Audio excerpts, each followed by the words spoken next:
doing this? Not at all. Not at all. We're just doing this. Very. Just Do you want to have any crumpets? You got me on that one. See, Jerrold, England is a country. It's in Europe. Oh, that's hilarious. I know that, but Oh gosh. All right. I'll say I heckled at one of your shows, and I felt so bad afterwards. Do you remember which one this is? No, because it's funny. Because if you heckled at one of my shows, how did that work? How'd that go? Y'all thought it was funny as shit, and I felt so bad. Was I on stage? No, okay, you weren't on stage. I forget this guy's name. Don't get Wow. I'm tall. I'll sign up here. Nobody can see it. And the old Charlie's or the current Charlie? The current one under the basement. Which mirror is that? It is walk in. It's by the fridge in the back. If you guys want to paint over it, I definitely will make sure it's still there. But I don't know, man. Like I was better hanging out, and then I got on stage, and like I haven't been nervous doing comedy in a long time. I've been at it for over 6 years now, and I think I was about 4 years into it, and like all the moisture just left my mouth. And I got up there, I was like, "My name is Mitchel Fowler. I'm a military veteran." And I don't know. I was like, I gotta drink something. So yeah, I watched the recording. I was like, well, I sounded country hickish on that one because I was no moisture. I know I've been intimidated by a few stages, but no, not too bad. I'm pretty sure. I can actually get nervous before I hit every stage. I get like the hugest form of anxiety and nobody knows it. So I always isolate myself before I go to stage so I can just have my moment to me. That means you're still passionate. Huh? If you're still... Oh yeah, absolutely. Like every time I get it doesn't matter, and like, oh my God, you killed it. I be nervous. Even the open mic, I just did an open mic, and it's cool. I get so nervous before I get on stage, and I think it's just it's me comparing me to me on stage when I get on stage, trying to figure out who I'm gonna be when I get on stage. Because I don't know who I'm gonna be every day. Like you gotta find your comedy voice, and I don't know what mine is because it's like 17 of them in this mug. And so it gets me at times. So when I get on stage, you got to read the room. You got to like see. All right, so boom, there's nothing but elders here, so I can't do certain jokes because they gonna look at me like, "Bitch, your knees work well." Okay, so I can't do them. So you got to pivot and shift, and that be messing with me. So I get real nervous about a lot of different rooms, and probably the rooms I should have been nervous about the most, I didn't get nervous on. Like I did Monticello's in ATL, and that is a room. When I got there, I did not know the line was wrapping around the building and half the block to get inside. Somehow I got pushed to the front. Cool. I had my boy Fredo made a phone call for me. I thought I was going to get on. I didn't get on, but the headliner remembered me from Clubhouse, let me on. Long, short, I'm over here like, la-di-da, but I did great. Yeah. And then there's times I've been super nervous in the regular room, and bombs over bad day. I just didn't do well. Like, it's terrible. So it's actually good to know that I'm not the only one, number one, but there's other rooms that be kind of messing y'all up. But did you know that in different countries, you actually can get arrested for comedy? I heard that. Saying certain stuff. Yeah, there is there's a comic in Brazil right now that's serving 8 years and 3 months. Damn. What'd he do? He apparently a terrible set. Damn, I ain't never bombed that bad. I mean, right. He literally, what is his name? His name is Leo Lenz. He actually got sentenced to 8 years, 3 months in Brazil for what was considered hate speech, which is what made me ask about freedom of speech, because out here, of course, we don't have consequences. We have real life, time, of course, that tells us if we're funny or not. But the consequence on that, I couldn't even imagine going to jail for some of the shit I said. I done said some wild stuff. I have gone to the Dykes of Dykes and asked them which one of them was carrying the dildo. I just, you don't ever wonder? You'll never be wondering, like, no. Is it in your backpack now, or because you're supposed to. They say stay ready so you don't have to get ready. So I just figured if you want to be, if you want to be a man, a man can't just be like, hold on, let me give you my backpack. You can't walk around strapped like that all the time. Yeah, absolutely. Like, you're supposed to stay strapped at all times. Period. I don't understand. Like, I don't understand that. So that's why I could never, because I'm not gonna have a chick that got me all revved up, talking about, hold on, let me go to the car. What is it? No, we don't have time for commercial breaks, okay? Nobody's not built for commercial breaks. We just need to get to it. Just kidding. So let me ask this: if you, the people that have been canceled, Aries, Spears, and different other ones that's been pretty much called out by cancel culture, do y'all think there should be forgiveness in that? For what you said years ago that's been recorded, like this is being recorded now, talking on my smack. In 5-6 years, when my name is a household name, and somebody be like, she said dyke. You know what I'm saying? Should I be canceled for something like that? No. No. Right. So cancel culture, kiss my ass. Yeah, man. Sorry, Jerrold. Go ahead, man. Yeah, it's like where I grew up at. It's like they got the harshest jokes. My uncle had the harshest jokes. Like he didn't care if you disabled, something wrong with you. He spotted out. He told you right in your face. It's like, you know, my cousin, they didn't hold back. And I was thinking of something now today that my cousin said. I hope the people not watching. But it was this guy. It was this guy. Forget my views. Worry about your feelings. Go ahead. It was this guy. A grill blew up in his face and burnt his face. He had to go to Chapel Hill and all that, whatever. So once he came home, people just talking in the hood, and he was laughing.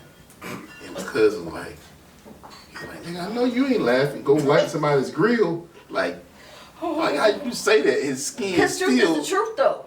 But Because my ex-husband had the same shit happen to him, but that nigga bro only burnt his beard off. And I was like, that's not fair. I'm like, whoa. Not fair.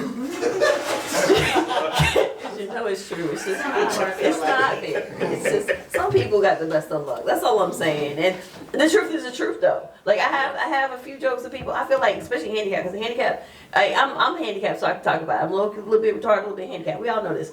So I can say this, and I got certificates and tags to prove it. So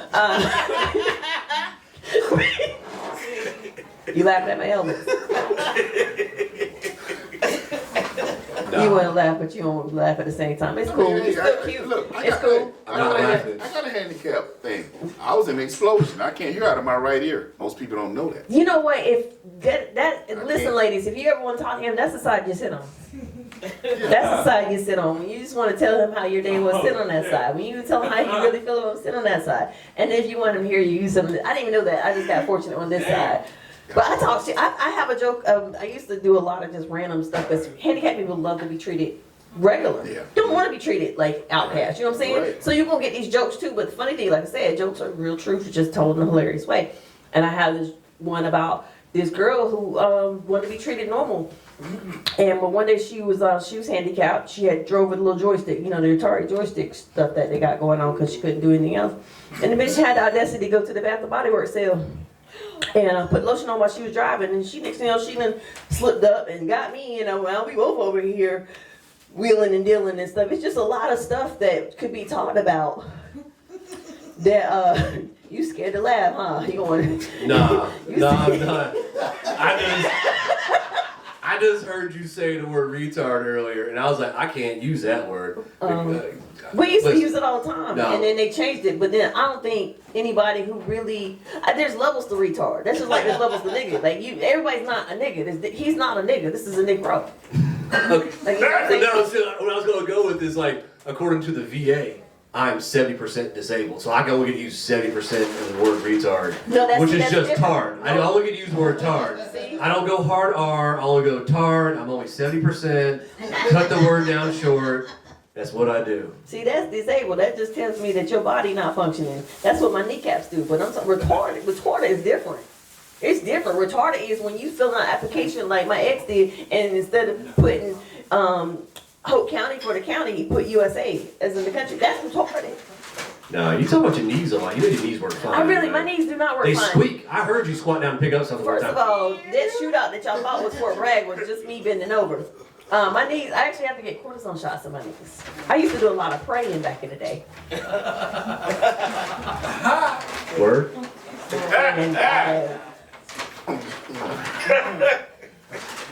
And, a lot. Amen. And so, and it's not my fault if nobody else around this age had did a lot of praying back then. But I used to, come one with the Lord. Yeah, the 70s were wild, weren't they? They just... 70s. Why?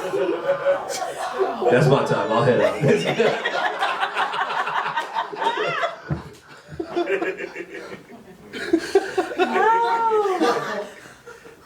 Talking about my dad at Woodstock. I know you ain't talking about my dad. I'm talking about your dad because I know who I saw at Woodstock.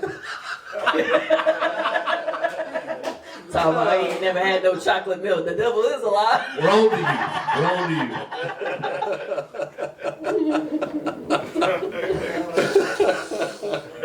Oh, all right. So is there a common myth about comedy that either one of y'all want to debunk? Like if there's something that y'all hear other people say that's not in comedy, y'all just want to clarify. Y'all want to clear the air one. The people always say, did you know what you was going to say before you went up there? You knew what you was going to say. I don't know why people like to say that. Like, no, like sometimes it's just you have something in your back pocket just in case, but you just go, you know.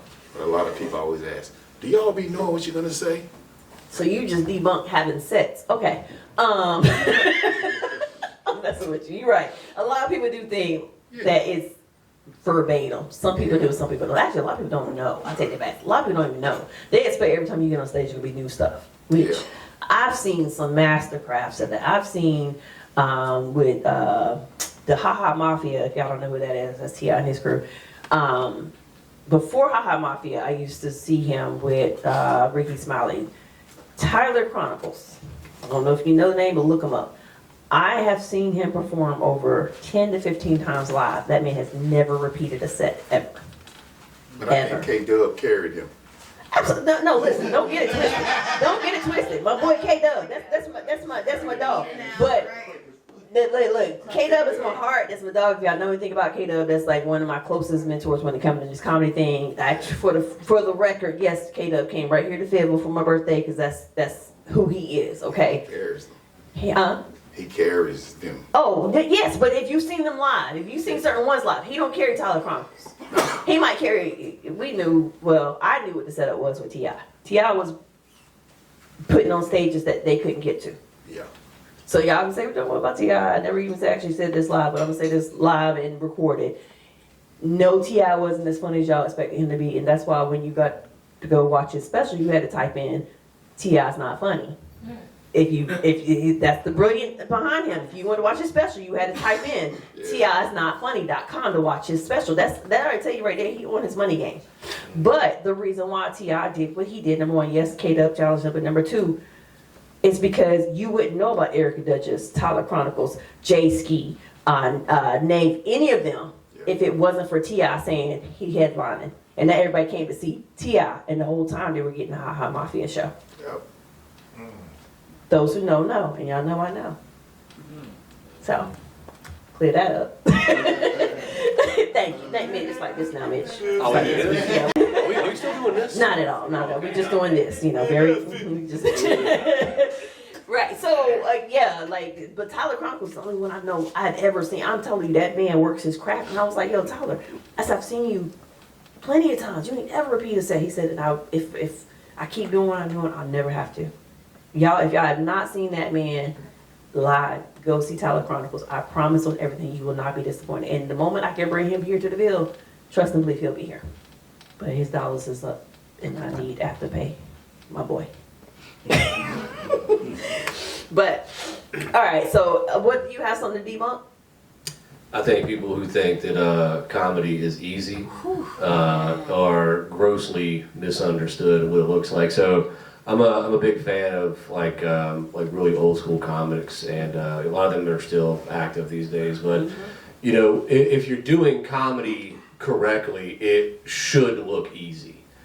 It really should be a monologue that feels like a dialogue. It should be like when you're telling your jokes as a comedian and they're resonating with the audience, they're already registering it, they're thinking about what they would respond like if it was a dialogue, but it's really not. And if you're watching and you think it's going to be a dialogue, you're making the show about you, I dare you, we'll kick you out.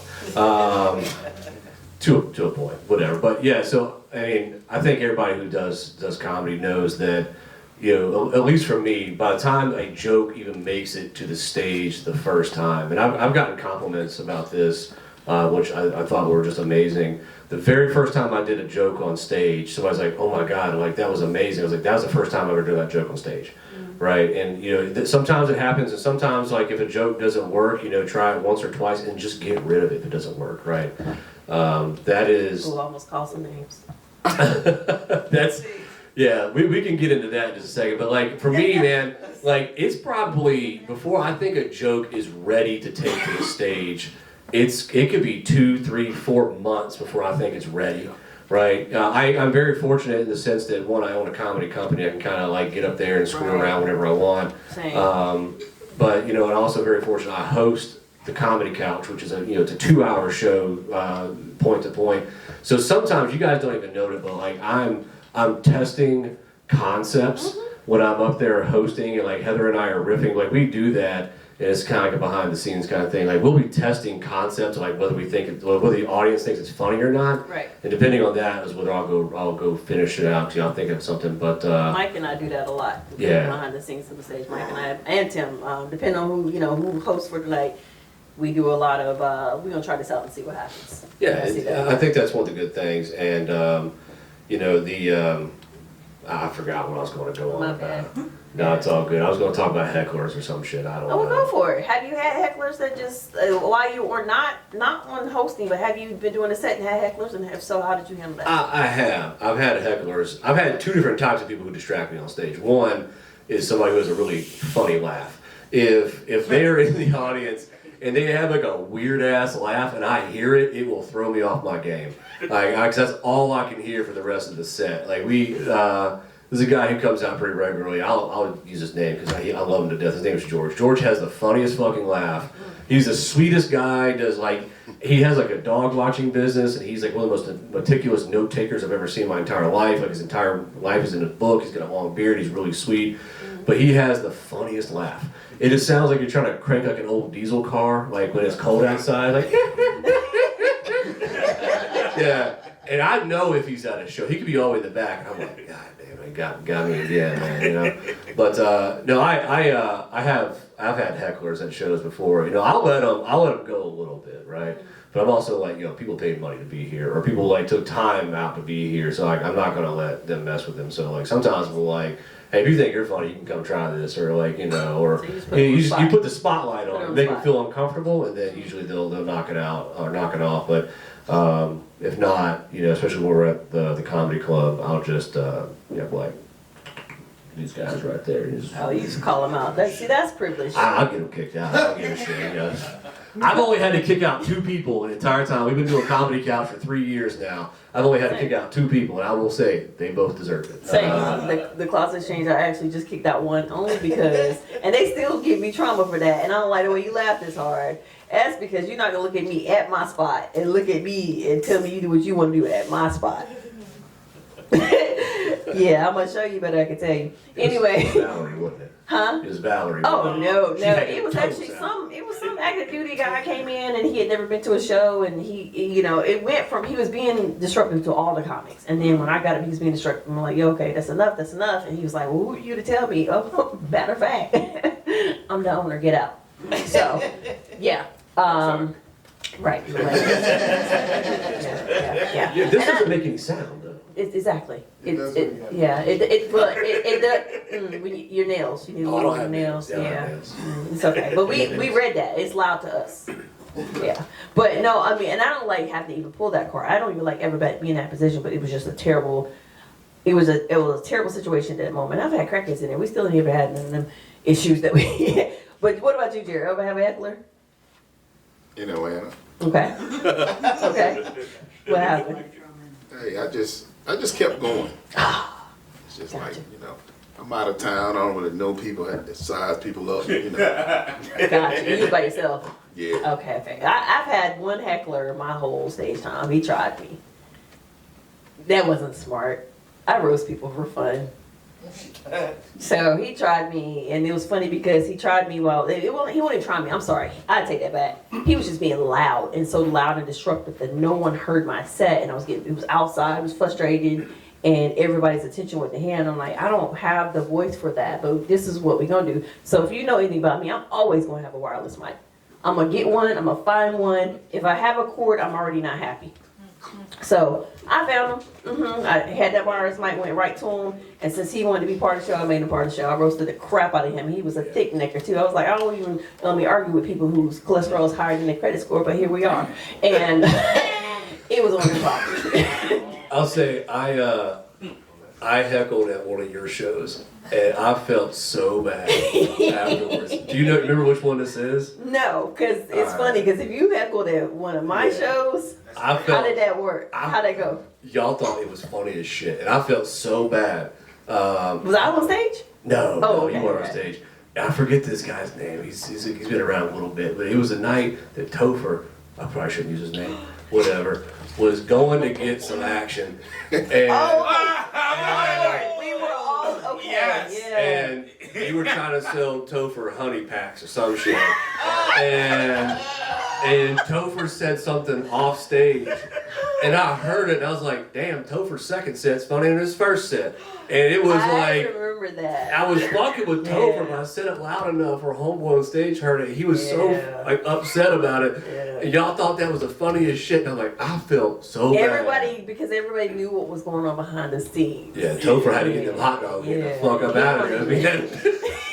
Topher doesn't know how to be discreet with certain things. He was so excited. We was excited for him. We low-key wanted him to bust that down on stage. Like, it was that bad. Like, for those who don't know, this is the dude who started every set off with he hadn't had sex in like 500 some days. We like, can't use that joke anymore. ever. Like, right. We were so like, please. And then the fact that the girl was pretty. Like, oh, this is really gonna happen. I didn't know how depressed she was, but here we are. So. Yeah, she heard he was a comedian. I thought he was joking. I've heard him use the set. No, that was a real no. I wish he was here to tell you. He was no. Wow. Yeah, he was. He's trust me. celibate, not by choice. Yeah. Thank God he finally got some pussy. Doesn't say. Wow. And there's only like 5 of us out here as local producers, so I just narrowed 2 of them down. It ain't me and it ain't him. It's sad because it's not a lot of us as far as the local producers out here. Yeah. So it's hard, man. Like you produce a lot, I produce a lot. It is a lot of work, and sometimes it is thankless work. You know, it is so. Say it again for the people in the back. I'm playing because they thank me. The fact that everybody's here, shout out to y'all again, because everybody that's here, yes.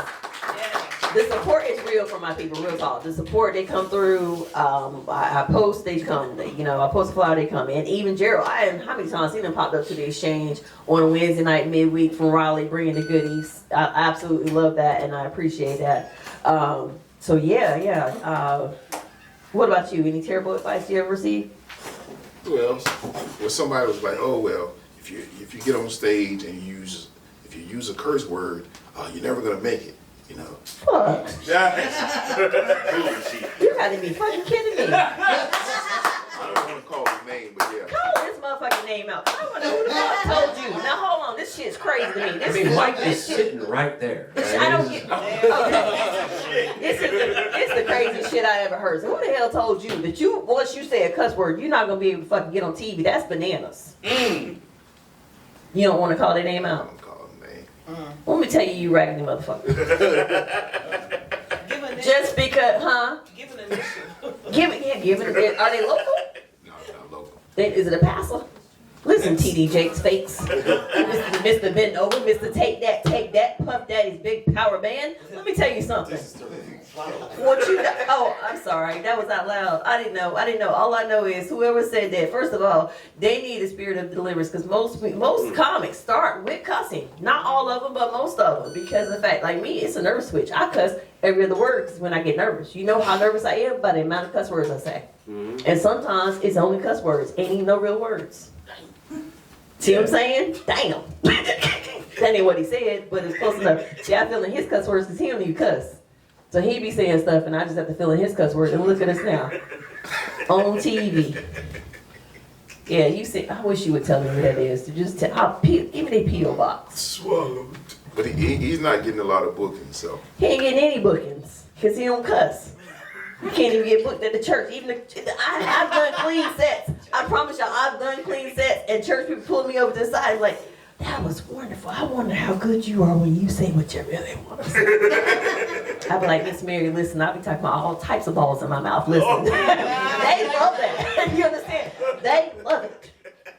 They just don't want Jesus to hear that they laughing. That's all that is. And they don't understand me and Jesus got that relationship. You know, Sister Ruth is freaky and I. Listen, if y'all really knew what was going on in the Bible, if you really read your Bible, there was a lot of stuff going on, and we ain't talking about just Babylon. But go ahead. That's just, hey, that's hey, man. I grew up in the church. I've seen what people do after the church. You know, it's some wild stuff, man. You grew up in church too? Dang. For a black guy, that's odd. Because I thought all black people grew up in the church. I don't think we had a choice because every corner had a church in the hood. Every corner in the hood had a church. But I grew up in the church. You know, I still minister. I'm not gonna act like I don't. I will minister in a heartbeat. I'll tell you all about Jesus because me and Jesus ain't got nothing to do with cussing.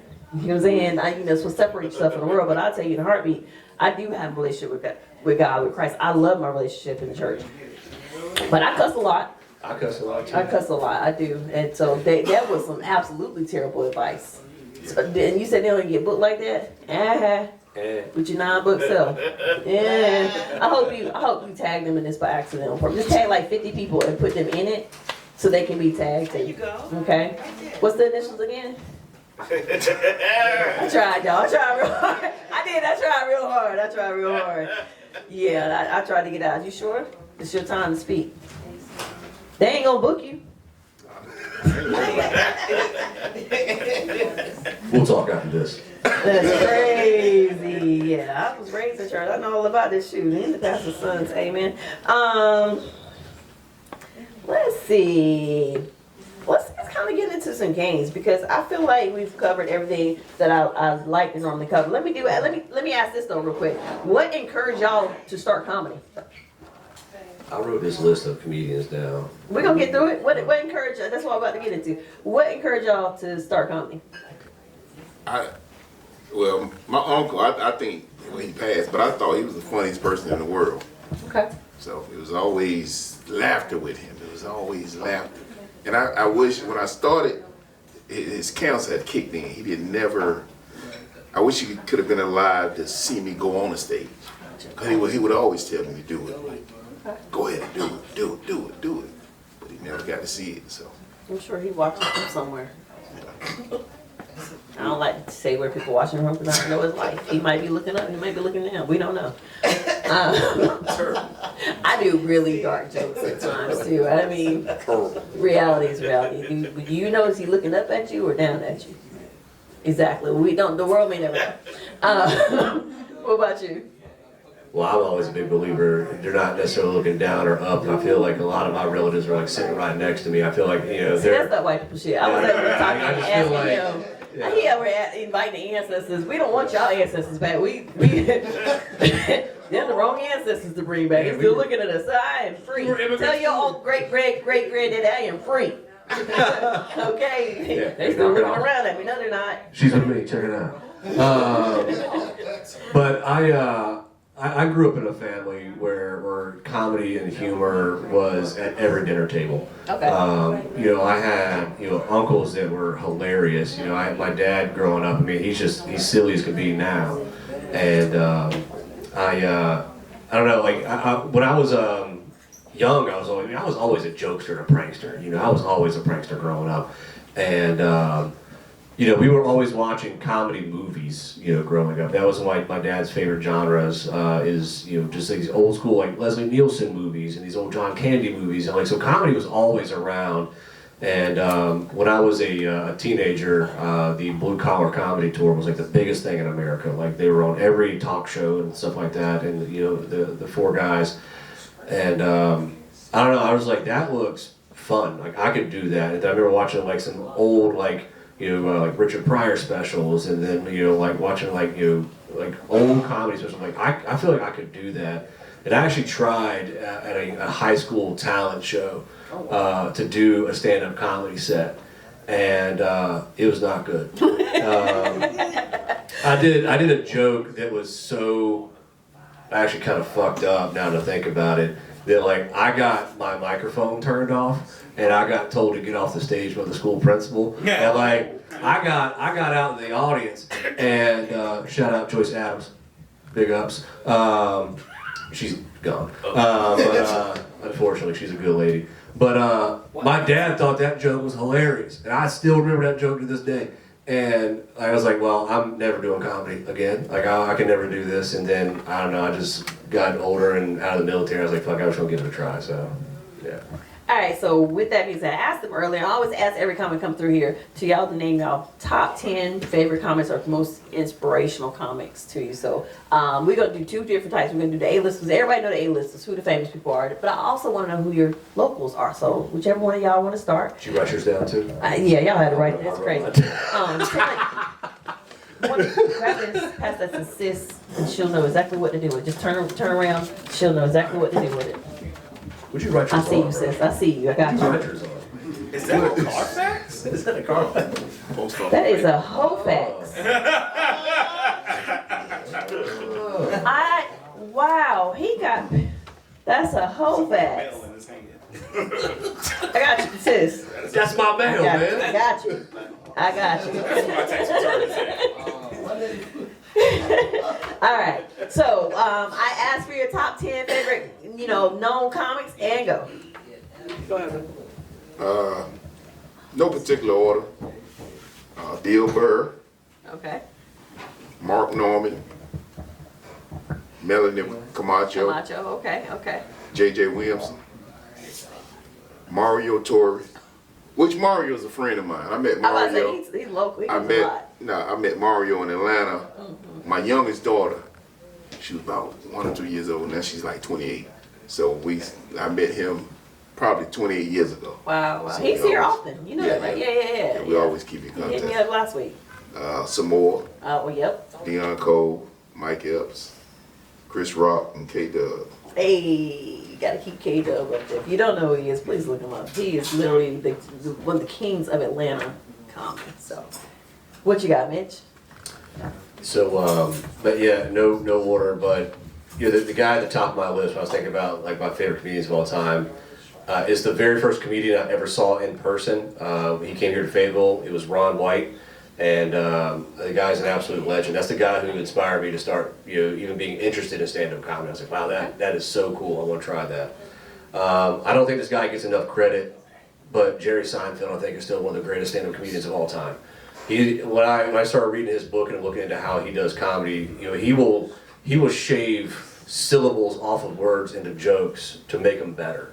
He is so efficient with his writing that it's amazing what he does. There's legends on here like Sam Kinison, absolute legend, Richard Pryor, Dave Chappelle, George Carlin. George Carlin, I think, is one of the best. Just like it feels like a riff and off the cuff, but like he's an absolute master at it. Roseanne Barr, she was one of the most amazing trailblazing female comedians to start hitting. And I don't think she gets enough credit. Because a lot of these folks, they start off in comedy, but they got like network TV deals. They turn into comedic actors. Yeah, it's and people forget they were comics. they forget like how funny Jay Leno was at stand-up comedy. Like he was hilarious. Bill Burr is on mine. Robin Williams, another guy. I mean, amazing stand-up comedy. What I want somebody to do, go watch Patch Adams. A very wholesome family movie with Robin Williams and like Jumanji, and then go watch him do a joke about eating pussy. It is the funniest. Like that is the same person. Yep. Yes. Yeah, Steve Martin the same way. And I gave an honorable mention, since we're both veterans, to Bob Hope. Bob Hope out there touring with the USO, bringing comedy to wherever comedy is needed. I think That's Bob Hope. That's old school for real. You gotta be of a certain age, and even though we are at a certain age, we're not that age to understand Bob Hope. No, I respect that though. All right, so what about your locals? And I know you're in the Triangle area, but you don't have to have favorites. You don't have to have favorites. Just if you have some, you have some. If you don't, you don't. Out of the Triangle, I like Mike Mello. Yes, Mike Mello has not been spoken up enough. As a matter of fact, I need to bring him out here to Fayetteville. I'm gonna keep that. Yeah, Keep that in mind. he's good. He has smart comedy. Yeah. You got to be knowledgeable to I like accept this funny. Eli Southern. Eli Southern. As a matter of fact, shout out to Eli Southern. Him and I have a show next week on the 14th. That right out here in Lumberton, me, Trey Pone, and Eli Southern. Yeah, and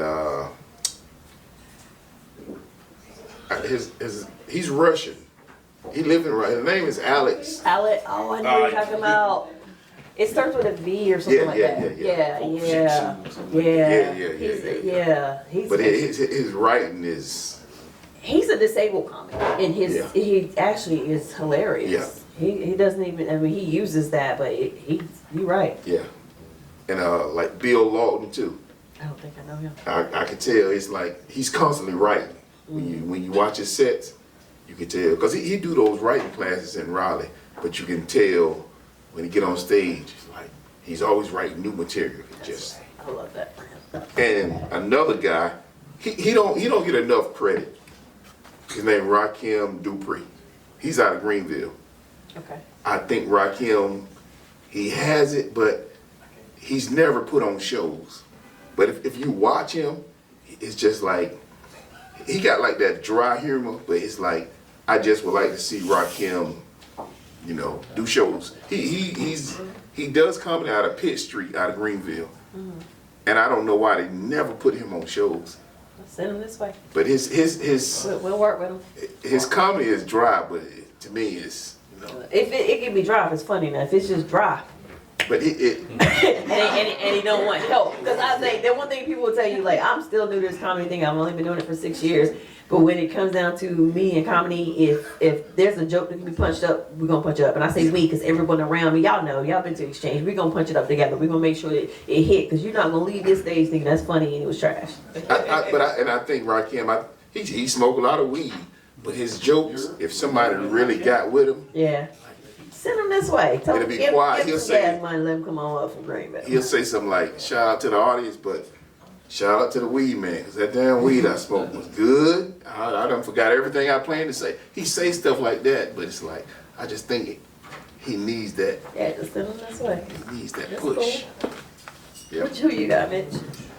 There's two different comedy scenes now. I'm thinking you just name all the triangle that you know. Yeah, go ahead. I love that. I love it. I think one of the good things about being a producer is I get to see and book a lot of people. Yes. So like when you said like who's my top 10 favorite local people, I'm like, God man, like how do I even put a list on this thing? Right. Like we've probably seen well over 100 comedians come through the locals comedy, But some of the ones that float to the top, and I'm glad you said Mike Mello because he's actually on my list too. And Mike is not only a funny man, he's also a fighter and survivor. Like that man's been through a lot, and the fact that he came out the other side is still as upbeat and just chill as he is, man. Like, I've booked him a couple of times now, and every time he's just an absolute pleasure to work with, and just the nicest guy. I did put some names on here. Like I said, I could probably fill up both sides of this piece of paper. But we just had Tony Rodriguez down last week at the couch. First time I ever see him, he fucking blew my socks off. That guy is so funny. I got an opportunity to see Artsy Musa for the first time last year. And Artsy, there's very few people that I can say like that guy or that gal is an absolute instant classic comedian. Absolutely. I think Artsy is one of those guys. Yeah, Artsy is he was touring with Rodney Perry. He's you'll see him a lot more. He come out to the exchange. He's the headline there. He's a Raleigh comic. Yeah. He's coming out next week for the Writers' Challenge. Absolutely is. So I know Mike's on that one, but good luck against Artsy. So a couple guys that always float to the top are both Mark Brady and Justin Scranton out of Raleigh.